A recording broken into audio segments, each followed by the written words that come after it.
जंगल में बारिश का मौसम चल रहा था।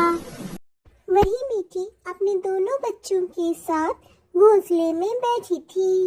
बच्चों, रात बहुत हो गई है, अब तुम सो जाओ। मुझे नहीं सोना माँ, मुझे भूख लगी है, मुझे खाना दो। मुझे माफ कर दो मेरी बच्ची, सुबह जैसे ही होगी और बारिश बंद होगी मैं तुम्हारे लिए खाना लेकर आऊंगी। नहीं माँ, तुम हमेशा हमें यही कहती हो, मैं और मेरा भाई कितने भूखे हैं। ठीक है मेरी बेटी, जैसा तुम कहो, मैं अभी जाती हूँ किसी से खाना मांगने। तेज बारिश में मीठी बच्चों के लिए खाना लेने निकल जाती है। मीठी तोते भैया के घर पहुँचती है। मीठी, क्या चाहिए तुम्हें? तोते भैया, मेरे बच्चे बहुत भूखे हैं, सुनिए जी, जो हमारे पास दाना है वो मीठी को दे दीजिए। बहुत बहुत शुक्रिया तोती बहन।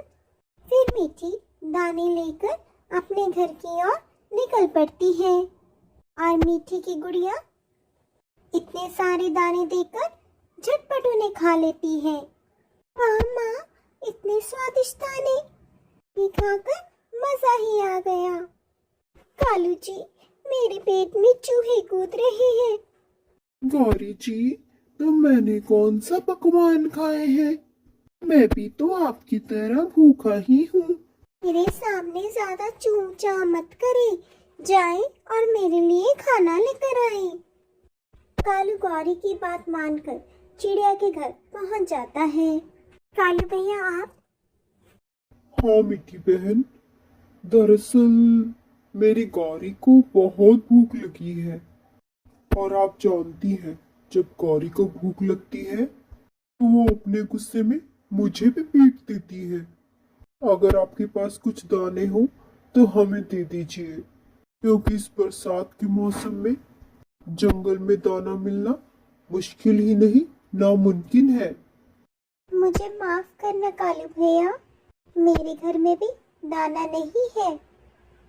मैं आज तोते भैया से कुछ दाने लेकर आई थी जो मेरे बच्चों ने खा लिया। मीठी की बात सुनकर कालू निराश हो जाता है और खाली हाथ अपने घर लौट आता है। वहीं गौरी को तो खाली पेट नींद ही नहीं आ रही थी, इसलिए वो दाना ढूंढने के लिए जंगल में निकल पड़ती है। कालू भी उसके पीछे निकल जाता है। वहीं गौरी रात के अंधेरे में उल्लू के घर पहुंच जाती है।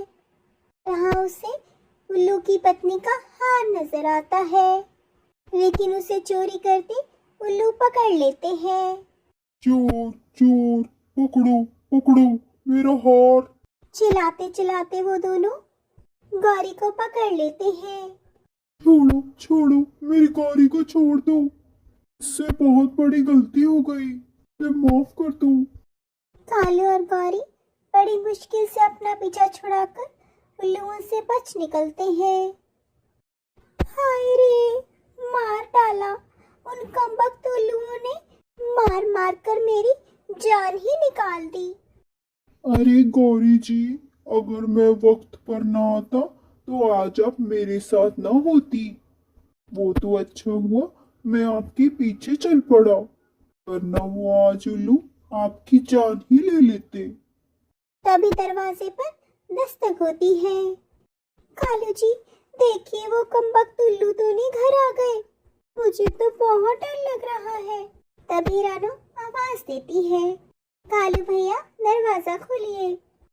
अरे रानू बहन, आप आइए आइए, अंदर आइए। नहीं नहीं कालू भैया, मैं आपको ये गेहूं की बोरी देने आई थी।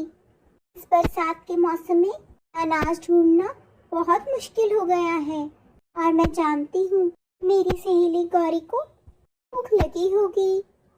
तभी कालू की नजर उस बोरी पर जाती है, जिसे देखकर वो मन में बहुत खुश होता है और रानू का शुक्रिया अदा करता है।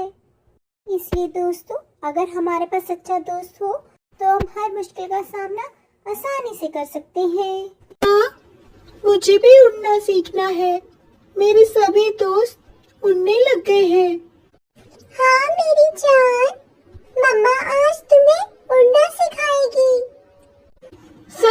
मम्मा। हाँ मेरे बच्चे, पर मेरे बच्चे तुम मेरे साथ साथ ही उड़ना।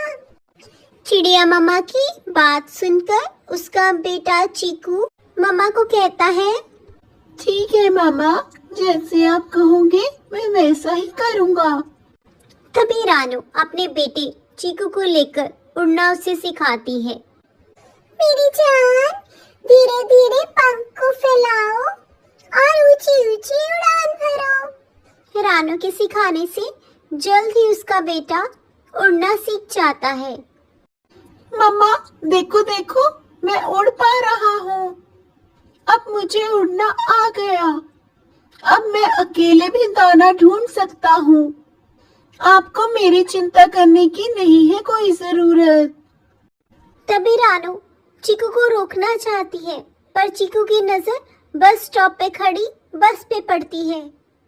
बस के शीशे के अंदर उसे दो बच्चे खाना खाते नजर आते हैं, जिसे देखकर उसके मन में भी लालच आ जाता है और वो सोचता है, इतना स्वादिष्ट खाना।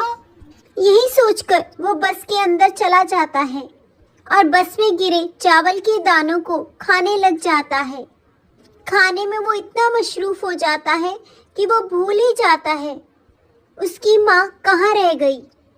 इतने में बस चल पड़ती है और चीकू अंदर ही बस के बंद हो जाता है। वो बस के शीशों के साथ टकराता रहता है और उन्हें खोलने की कोशिश करता है, पर हर बार नाकामयाब हो जाता है। वही बच्चे उसे देखकर बहुत खुश हो रहे होते हैं। वही चीकू इंसानों को देखकर बहुत डर जाता है। तभी एक बच्चा हल्की सी खिड़की खोल देता है और चीकू आजाद हो जाता है। वो मकई के खेतों में पहुंच जाता है।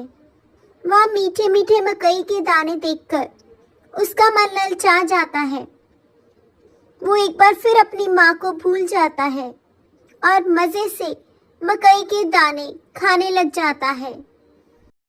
तभी किसान का बेटा उसे मारने की कोशिश करता है, जिसे चीकू एक बार फिर से डरकर खेतों में छुप जाता है और अपनी माँ को पुकारता है, मम्मा मम्मा मुझे बचा लो।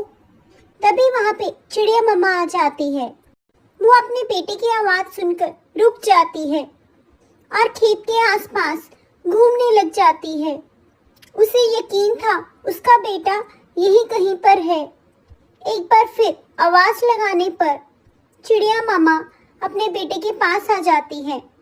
मेरी जान, मैंने आपको कहा था ना मेरे साथ साथ रहना, फिर आप कहाँ चले गए थे मेरे बेटे? मम्मा मम्मा मुझे माफ कर दो। मैं लालच में बस के अंदर फंस गया था।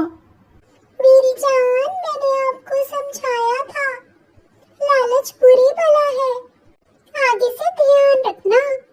इतना कहकर चीकू अपनी मम्मा के साथ वापस घर को लौट आता है और उसे अपनी गलती का भी एहसास हो जाता है। इसलिए दोस्तों, हमें लालच नहीं करना चाहिए और अपने माता पिता की बात को मानना चाहिए।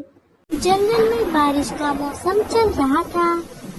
वही मीठी अपने दोनों बच्चों के साथ घोंसले में बैठी थी। बच्चों, रात बहुत हो गई है, अब तुम सो जाओ। मुझे नहीं सोना माँ, मुझे भूख लगी है, मुझे खाना दो। मुझे माफ कर दो मेरी बच्ची, सुबह जैसे ही होगी और बारिश बंद होगी मैं तुम्हारे लिए खाना लेकर आऊंगी। नहीं माँ, तुम हमेशा हमें यही कहती हो, मैं और मेरा भाई कितने भूखे हैं। ठीक है मेरी बेटी, जैसा तुम कहो, मैं अभी जाती हूँ किसी से खाना मांगने। तेज बारिश में मीठी बच्चों के लिए खाना लेने निकल जाती है। मीठी तोते भैया के घर पहुँचती है। मीठी, क्या चाहिए तुम्हें? तोते भैया, मेरे बच्चे बहुत भूखे हैं। सुनिए जी, जो हमारे पास दाना है वो मीठी को दे दीजिए। बहुत बहुत शुक्रिया तोती बहन। फिर मीठी दाने लेकर अपने घर की ओर निकल पड़ती है और मीठी की गुड़िया इतने सारे दाने देकर झटपट उन्हें खा लेती है। वाह माँ, इतने स्वादिष्ट दाने, ये खाकर मजा ही आ गया। कालू जी, मेरे पेट में चूहे कूद रहे हैं। गौरी जी, तो मैंने कौन सा पकवान खाए हैं? मैं भी तो आपकी तरह भूखा ही हूँ। मेरे सामने ज्यादा चूं चा मत करे, जाए और मेरे लिए खाना लेकर आए। कालू गौरी की बात मानकर चिड़िया के घर पहुंच जाता है। कालू भैया आप? हाँ मीठी बहन, दरअसल मेरी गौरी को बहुत भूख लगी है, और आप जानती हैं जब गौरी को भूख लगती है तो वो अपने गुस्से में मुझे भी पीट देती है। अगर आपके पास कुछ दाने हो तो हमें दे दीजिए, क्योंकि इस बरसात के मौसम में जंगल में दाना मिलना मुश्किल ही नहीं नामुमकिन है। मुझे माफ करना कालू भैया, मेरे घर में भी दाना नहीं है। मैं आज तोते भैया से कुछ दाने लेकर आई थी, जो मेरे बच्चों ने खा लिया। मीठी की बात सुनकर कालू निराश हो जाता है और खाली हाथ अपने घर लौट आता है। वहीं गौरी को तो खाली पेट नींद ही नहीं आ रही थी, इसलिए वो दाना ढूंढने के लिए जंगल में निकल पड़ती है। कालू भी उसके पीछे निकल जाता है। वहीं गौरी रात के अंधेरे में उल्लू के घर पहुंच जाती है। वहां उसे उल्लू की पत्नी का हार नजर आता है, लेकिन उसे चोरी करते उल्लू पकड़ लेते हैं।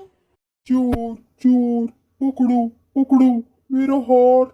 चिल्लाते चिल्लाते वो दोनों गौरी को पकड़ लेते हैं। छोड़ो छोड़ो, मेरी गौरी को छोड़ दो, इससे बहुत बड़ी गलती हो गई, मुझे माफ कर दो। कालू और गौरी बड़ी मुश्किल से अपना पीछा छुड़ाकर उल्लुओं से बच निकलते हैं। हाय रे, मार डाला, उन कमबख्त उल्लुओं ने मार मार कर मेरी जान ही निकाल दी। अरे गौरी जी, अगर मैं वक्त पर ना आता तो आज आप मेरे साथ ना होती। वो तो अच्छा हुआ मैं आपके पीछे चल पड़ा, वरना वो आज उल्लू आपकी जान ही ले लेते। तभी दरवाजे पर दस्तक होती है। कालू जी, देखिए वो कमबख्त उल्लू दोनों घर आ गए, मुझे तो बहुत डर लग रहा है।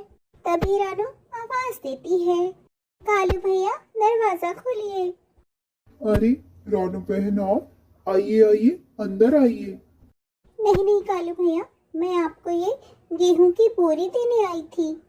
इस बरसात के मौसम में अनाज ढूंढना बहुत मुश्किल हो गया है, और मैं जानती हूँ मेरी सहेली गौरी को भूख लगी होगी। तभी कालू की नजर उस बोरी पर जाती है, जिसे देखकर वो मन में बहुत खुश होता है और रानू का शुक्रिया अदा करता है। इसलिए दोस्तों, अगर हमारे पास सच्चा दोस्त हो तो हम हर मुश्किल का सामना आसानी से कर सकते हैं।